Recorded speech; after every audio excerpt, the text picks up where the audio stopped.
siap ya mendengarkan kebenaran firman Tuhan hari ini ya. Ya, kita tenang, konsentrasi supaya bisa menangkap dan juga bisa membuat laporan sebaik-baiknya. Ya. Hari ini tema kita adalah Aku Gereja yang Hidup. Yuk kita ucapkan bersama-sama, Aku Gereja yang Hidup. Aku gereja yang hidup. Ya. Baik ya. Kita sudah terbiasa mendengarkan kata gereja. Ya. Gereja itu artinya apa dan berasal dari kata apa? Ya. Ya. Gereja itu berasal ya dari kata igreia.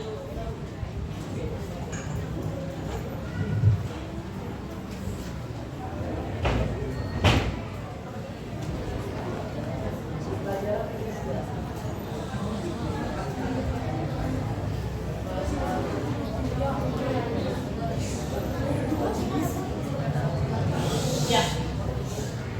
Gereja berasal dari kata igreia, ya, bahasa Portugis. Dan kata yang sama igreia ini di dalam bahasa Yunani adalah iya.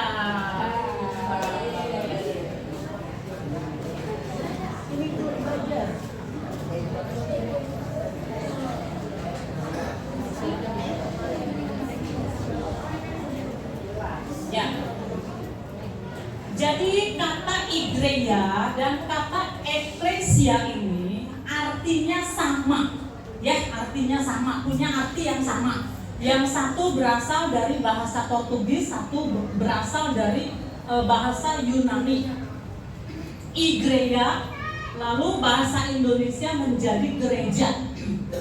Nah, igreia atau eklesia ini artinya dipanggil keluar.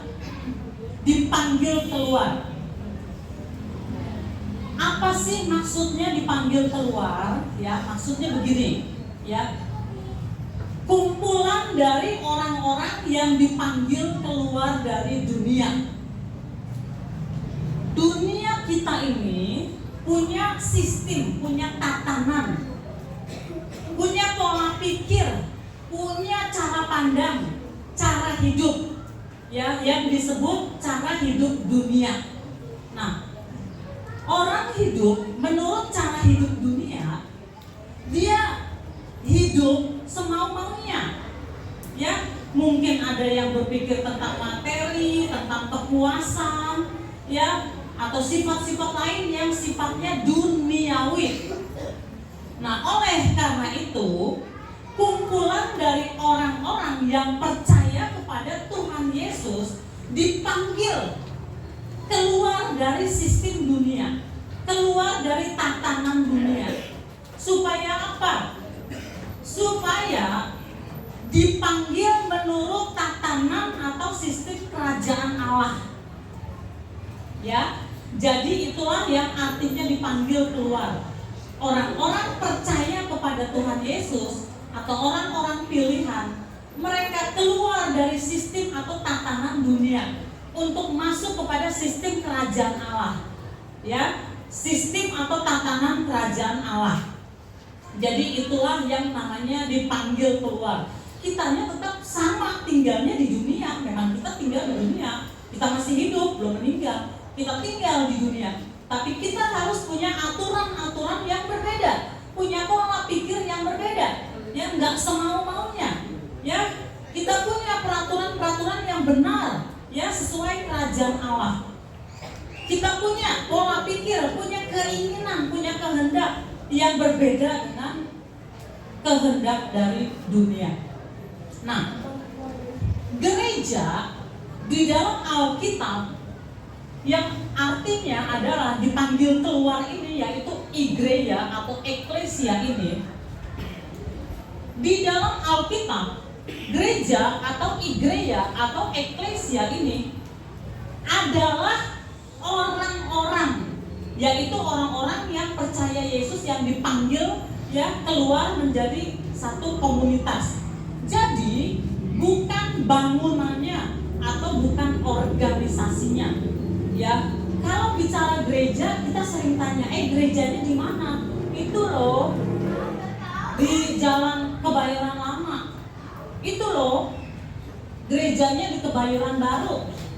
Itu loh gerejanya di Tangerang. Nah, itu bicara bangunannya di mana? Tetapi gereja yang dimaksud oleh Alkitab bukan bangunannya, tetapi orangnya, ya, yaitu kita yang percaya. Dan gereja juga menurut Alkitab, yaitu igreja atau eklesia ini bukan organisasinya. Ya, di sini organisasi gereja kita macam-macam. Ya, ada yang dari GPDI, ada yang DKI, ada yang GPIB, ada yang GBI, betul ya? Ada yang Protestan, ada yang Katolik, itu organisasi. Tetapi yang dimaksud Alkitab, gereja ini bukan organisasinya, tetapi kumpulan dari orang-orang yang percaya kepada Tuhan Yesus, yang tadi dikatakan dipanggil keluar. Jadi sekarang saya tanya, gereja itu orang atau bangunan? Orang. Gereja itu orang atau organisasi? Orang. Ya, orangnya. Yaitu ya, kita semua adalah gereja Tuhan. Jadi kita bisa berkata saya adalah gereja Tuhan. Ya, siapa yang mau berkata saya adalah gereja Tuhan? Ya, coba kita sama-sama mengucapkan saya adalah gereja Tuhan. Saya adalah gereja Tuhan. Ya, saya adalah gereja Tuhan. Ya, kita semua adalah anggota gereja. Tetapi kalau gereja menurut Alkitab, kita nggak bicara organisasi. Kita nggak bilang saya dari GPDI, saya dari GKI, ya saya dari HKBP. Kita nggak bicara begitu. Tetapi kita semua adalah gereja Tuhan. Saya adalah anggota gereja. Gereja mana? Gereja Tuhan. Ya, apapun organisasinya, dimanapun bangunan gerejanya, tapi kita adalah anggota gereja Tuhan. Di dalam Matius 18 ayat 20, ya, sebab di mana 2 atau 3 orang berkumpul dalam namaku, di situ aku ada di tengah-tengah mereka. Ya, Matius 18 ayat 20. Ya, jadi kalau ya kita berkumpul 2 orang atau 3 orang atau bahkan lebih atau banyak seperti ini, tetapi kita berkumpul di dalam nama Tuhan Yesus Kristus, ya, dikatakan Yesus ada di tengah-tengah kita, maka kita adalah gereja Tuhan. Yang satu bilang saya dari HKBP, yang satu bilang saya dari Katolik, yang satu bilang saya dari GPDI. Berkumpul bersama-sama, ya, berdoa, membaca Alkitab, sekalipun datangnya dari organisasi yang berbeda, tetapi kita adalah gereja Tuhan. Ya, kita adalah anggota gereja. Nah, jadi jelas bahwa gereja adalah orang-orangnya atau manusianya. Ya, saudara dan saya, ya, kita semuanya adalah satu gereja. Dan kepala dari gereja itu siapa? Siapa kepala gereja? Siapa yang mau angkat tangan yang keras? Siapa kepala gereja? Ada yang angkat tangan, angkat tangan. Iya, silakan. Siapa kepala gereja? Oh, waduh. Angkat tangan, ayo angkat tangan. Siapa kepala gereja? Iya, silakan. Siapa? Pendeta. Salah. Salah. Iya, silakan deh. Tuhan Yesus adalah kepala gereja. Ya, jadi gereja ini adalah kumpulan dari orang-orang percaya Yesus. Dan kepala dari gereja adalah Tuhan Yesus. Jadi gereja sebagai kumpulan dari orang-orang percaya sering juga disebut sebagai tubuh Kristus.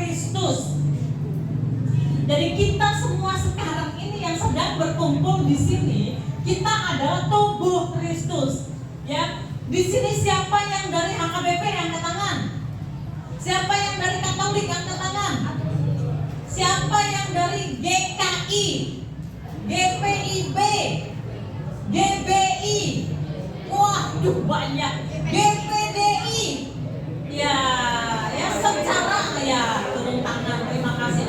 Secara organisasi, itu secara organisasi gerejanya dipimpin oleh pendeta, oleh romo, secara organisasi. Ya, tetapi secara Alkitab kita dipimpin oleh kepala gereja, yaitu Tuhan Yesus. Ya, jadi kepala gereja adalah Tuhan Yesus. Ya. Nah, gereja yang hidup. Aku adalah gereja yang hidup. Di dalam kitab Yohanes 15 ayat 5. Siapa yang ketemu angkat tangan? Ada yang ketemu Yohanes 15 ayat 5? Belum? Oke, ya silakan baca. Ya silakan berdiri deh yang baju biru. Silakan. Yang keras ya. Yohanes 15 ayat 5. Akulah pokok anggur dan kamulah ranting-rantingnya. Barang siapa tinggal di dalam aku dan aku di dalam dia, ia berbuah banyak, sebab di luar aku kamu tidak dapat berbuat apa-apa. Ya, terima kasih ya. Terima kasih. Nah, gereja yang hidup. Ya, oke, boleh tepuk tangan deh buat temennya.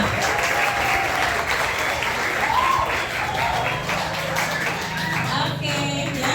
Nah, gereja ya adalah kumpulan orang-orang yang percaya kepada Tuhan Yesus yang dipanggil keluar dari sistem dunia untuk masuk kepada sistem kerajaan Allah. Sebagai gereja Tuhan, kita harus bertumbuh. Sebagai gereja Tuhan, kita harus bertumbuh. Kalau kita tidak bertumbuh, ya kita statis, stagnan, lama-lama akan mati. Kalau kita lihat pohon, kita tanam pohon, kok pohonnya nggak tumbuh, kok pohonnya nggak tumbuh begitu terus, nanti lama-lama pohonnya mati karena dia nggak tumbuh, nggak ada pertumbuhan. Kalau kita melihara ayam juga begitu, ya, dari bayi ayam, ya, itu harus bertumbuh. Kalau tidak ada pertumbuhan, lama-lama mati. Nah, kita adalah anggota tubuh Kristus, anggota gereja Tuhan. Kita harus bertumbuh. Kalau kita tidak bertumbuh, lama-lama kita mati, yaitu mati secara rohani. Nah, bagaimana kita bertumbuh? Kita bertumbuh harus terus melekat kepada kepala gereja, yaitu Tuhan Yesus. Itu sebab tadi di dalam Yohanes 15 ayat 5 dikatakan, akulah pokok anggur dan kamulah ranting-rantingnya. Barang siapa tinggal di dalam Yesus dan Yesus di dalam dia, ia berbuah banyak. Sebab di luar Yesus kamu tidak dapat berbuat apa-apa. Jadi bagaimana supaya kita menjadi gereja yang hidup dan bukan gereja yang mati? Supaya kita bertumbuh kerohanian kita, kita harus melekat kepada Yesus. Bagaimana caranya melekat kepada Yesus? Dengan menjaga hubungan setiap hari, ya, dengan berdoa, dengan mengingat pribadi Yesus, dengan mengingat firman Tuhan, dengan membaca Alkitab, merenungkan firman Tuhan dan mentaati, maka kita melekat terus kepada Yesus, ya. Nah, bertumbuh. Jadi kita harus bertumbuh. Bukan hanya badan kita yang bertumbuh, ya, dari umur 1 tahun, 2 tahun sampai 10 tahun, 12 tahun, 14 tahun, 15 tahun, wah badannya bertumbuh, ya. Anak-anak sekarang ini pertumbuhannya hebat, tinggi-tinggi semua, ya. Kalau zaman saya dulu, ya, waktu masih sekolah SMP kecil-kecil, ya, kecil-kecil, tapi sekarang SMP udah kayak mahasiswa. Coba nggak pakai seragam, ya, coba pakai baju bebas, ini udah kayak mahasiswa. Betul atau betul? Betul, gede-gede. Tapi jangan badannya aja yang gede, ya, yang bertumbuh.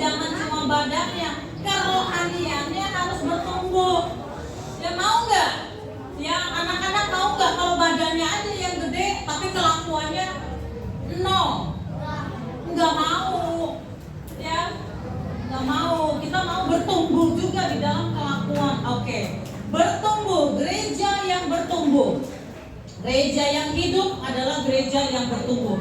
Nah, bertumbuh ini ya ada dua, ya pertumbuhan itu ada dua. Yang pertama pertumbuhan ke dalam dan yang kedua pertumbuhan ke luar. Ya, pertumbuhan ke dalam, iman kita harus semakin kuat. Iman semakin kuat. Kalau kita terus berhubungan dengan Tuhan, iman semakin kuat. Rajin beribadah, membaca dan merenungkan firman Tuhan, mentaati firman Tuhan, maka iman bertambah kuat. Ya. Lalu hidup semakin berakar kepada Yesus. Ya, semakin kuat berakar kepada Yesus. Ya, nah itu hubungan pribadi. Lalu pertumbuhan ke dalam juga adalah karakter harus semakin seperti Yesus. Karakter harus bertumbuh semakin seperti Tuhan Yesus. Ya, di sini siapa yang karakternya itu jauh dari karakter Yesus? Ada yang mau ngaku nggak? Wah, ada. Kenapa? Ini kenapa? Kenapa ngaku? Ya, contohnya apa deh? Contohnya apa? Karakternya nggak seperti Yesus. Boleh nggak disebutin contohnya apa? Yang keras ya? Oh, boleh, silakan. Apa contohnya?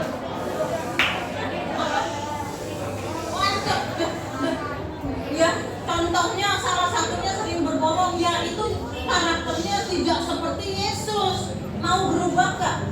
Mau, ya. Harus bertumbuh di dalam karakter seperti Yesus. Siapa lagi yang mau ngaku karakternya tidak seperti Yesus? Ada yang mau angkat tangan? Iya, banyak ya. Satu orang aja deh, silakan. Apa? Tidak membaca Alkitab. Iya, tidak membaca Alkitab, harus baca. Yang di belakangnya lagi yang angkat tangan siapa tadi ya? Apa? Jangan baca Alkitab. Tadi ada yang ngomong main HP terus. Iya, adik siapa? Iya, ya. Nah, kita harus bertumbuh di dalam karakter. Siapa yang mau kerohaniannya mati? Nggak ada. Nah, makanya kita harus bertumbuh di dalam karakter seperti Yesus. Nah, di dalam Galatia 5 ayat 22 dan 23. Ada yang ketemu nggak? Kalau ketemu angkat tangan. Galatia 5 ayat 22 dan 23. Ya, silakan berdiri deh. Ya, dibaca. Ya, yang lain perhatikan, simak baik-baik. Galatia 5 ayat 22 sampai 23. Tetapi buah roh ialah kasih, sukacita, damai sejahtera, kesabaran, kemurahan, kebaikan, kesetiaan, kelembutan, kuasa diri, dan mencegah itu. Ya, amin. Terima kasih ya, terima kasih. Nah, itulah ya, tepuk tangan lagi. Ya. Ya, itulah karakter kita yang harus bertumbuh. Ya, karakter yang harus bertumbuh di dalam buah roh. Ya, kalau kita mau kerohanian kita bertumbuh menjadi gereja yang hidup, bertumbuhlah di dalam karakter Kristus. Nah, yang terakhir, ya, pertumbuhan keluar. Itu tadi pertumbuhan di dalam diri kita. Ya, sekarang pertumbuhan keluar. Pertumbuhan keluar, anak-anak harus hidup berdampak, berguna bagi sesama. Berdampak, berguna bagi sesama. Berguna bagi sesama itu banyak macamnya. Memperhatikan orang lain, mendoakan orang lain, menolong orang lain, peduli kepada orang-orang lain. Ya, banyak sekali. Kita harus berguna, berdampak. Anak SMP sudah banyak yang bisa dilakukan. Berguna di tengah keluarga, berguna di sekolah, berguna di tengah teman-temannya, di tengah masyarakat. Orang yang bertumbuh, dia berguna bagi sesamanya. Lalu pertumbuhan keluar. Pertumbuhan keluar juga adalah menjadi saksi, memberitakan kabar baik tentang Yesus. Menjadi saksi itu seperti apa sih? Kalau anak-anak, kalau kita ya berbuat baik, ya orang akan melihat, menyoroti kita.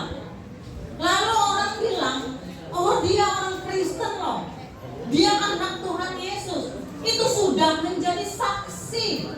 Tetapi kalau kita nggak benar, kita berbuat jahat, kita mencuri, lalu orang melihat, kok kelakuannya kayak begitu? Dia orang Kristen. Loh, orang Kristen kok kayak begitu? Kira-kira malu-maluin Tuhan nggak? Malu-maluin orang tua nggak?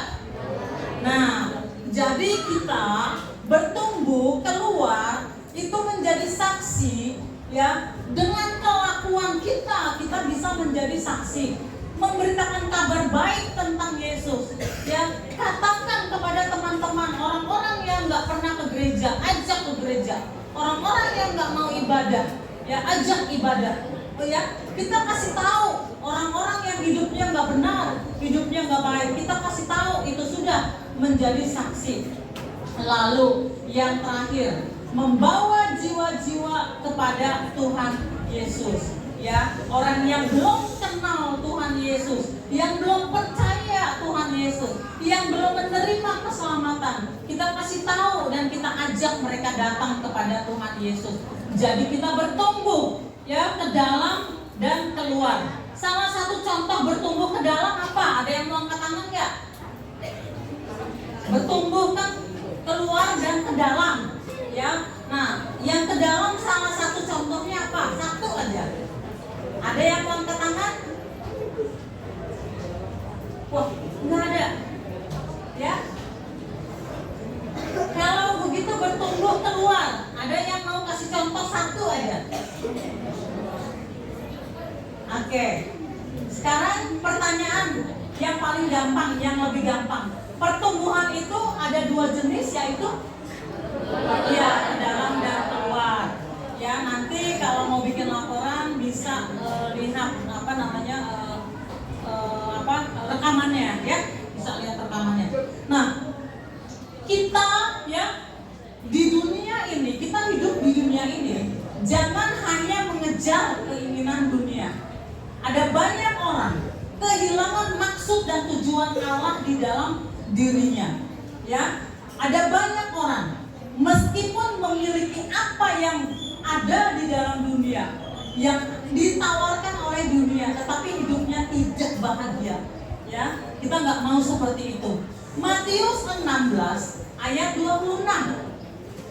Ya, apa gunanya seorang memperoleh seluruh dunia tetapi kehilangan nyawanya? Dan apakah yang dapat diberikannya sebagai ganti nyawanya? Matius 16 ayat 26. Jadi mari kita sebagai anggota gereja, mari kita sebagai gereja Tuhan, kita menjadi gereja yang hidup, gereja yang bertumbuh, dan bukan gereja yang mati. Ya, dan yang paling berbahagia adalah ya kita yang hidup sesuai dengan keinginan Tuhan. Ya, aku adalah gereja yang hidup. Ya, kita nggak mau menjadi gereja yang mati. Saya tanya, ya, siapa